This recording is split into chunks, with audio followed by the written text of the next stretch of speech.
I work for the NHS in Scotland, once a shining example of national healthcare, but now it's become a crumbling wreck of staff misery, poor morale and patient despair.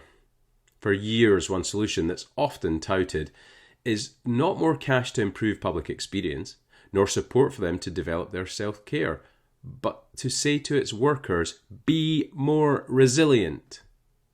It does seem a little bit odd to me to imply that we're all a bunch of flakes, when you consider the decades of schooling and sacrifices a doctor in training makes. But this isn't the only daft recommendation made up on high about this medical mess. Look at the example called efficiency savings, which basically means do more with less. Without a massive injection of funding or aid to promote public self-accountability, things are not going to improve that soon. So let's discuss resilience and I'll calm my volatility. Life is full of all kinds of adversity, and these can completely fill up your day. Illness, grief, work and financial crisis, which is when resilience comes into play. Now, doesn't that sound quite useful? A helpful and handy little skill. How can I get more of that, you ask?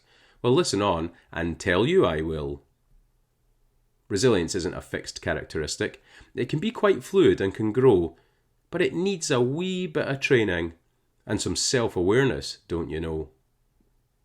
There are a few factors that are involved in maximising your stores of this trait, so let's get into another of my lists.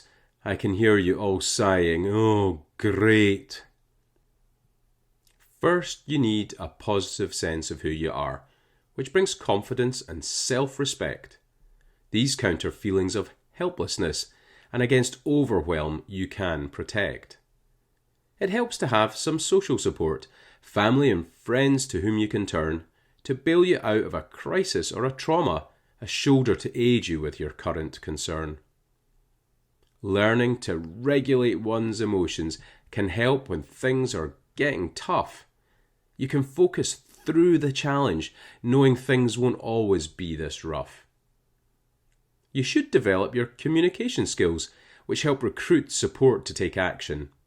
This inspires trust and confidence in others, which might just help their resilience a fraction.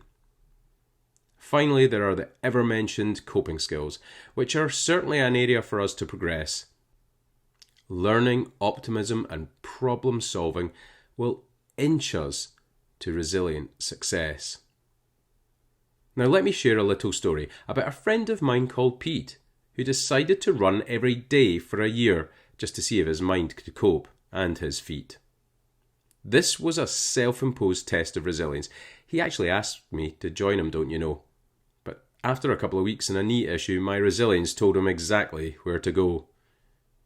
Our hero, however, was mentally strong and pushed out a 5k run each day. Little was he to know his mettle would be tested by all that got in his way. Like Ross Edgley, who swam around the UK with a regular faceful of jellyfish toxin, Pete was in charge of his reactions, and controlling the controllables was his only option. He couldn't help that he contracted COVID, which completely did his lungs in, but he still did a shuffling run/walk around the periphery of his garden. It probably was dangerous to go out running in an icy ski resort at night, but he'd packed his trainers, so went anyway. Some might say in the head he's not right. Most of us would think, forget it, after a night out and a few glasses of wine, but he'd lace up his shoes and hit the road despite struggling to walk in a straight line. The same goes with the morning after, when he had the hangover sore head. He continued to buck the trend of his peers, who would just spend the day in their bed.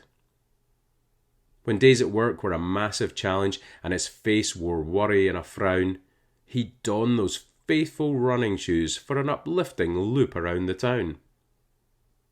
And when he went away with his friends on a boys' weekend sailing trip, he'd run around the deck in circles or jog around a small island for a bit.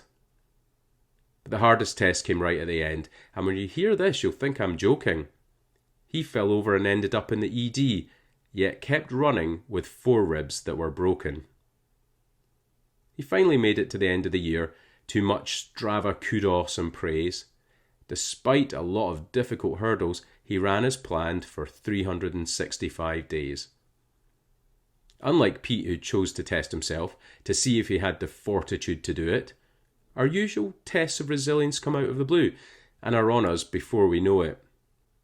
This is why you need to be practicing it now, not waiting for the external scare. You should be working on your resilience today. Better than a half-hearted reaction is to prepare. If you become more self-aware, you'll know how you behave when stressed, so you can work on your weaknesses and not succumb in the face of a test. Practicing skills to help regulate yourself and keep your stresses under control, like breathing techniques and mindfulness, can make adverse events take less of a toll. Learn a few useful coping skills instead of weeping into that bottle of wine. Journaling, exercise, better sleep, creativity, and socializing all improve a stressful time. You can actually develop your optimism. It seems unlikely, but it's true. Focus on previous problems you've conquered, and this awareness will help pull you through. I hope some of this info has been useful, so the next time that you're put to the test, you've got a few tools that you can use demonstrating your resilience is at its best. You don't have to be more like my mate Pete, and perhaps you'll stay hungover in bed. But maybe, just maybe, you'll realise you can choose to be a better version of you instead.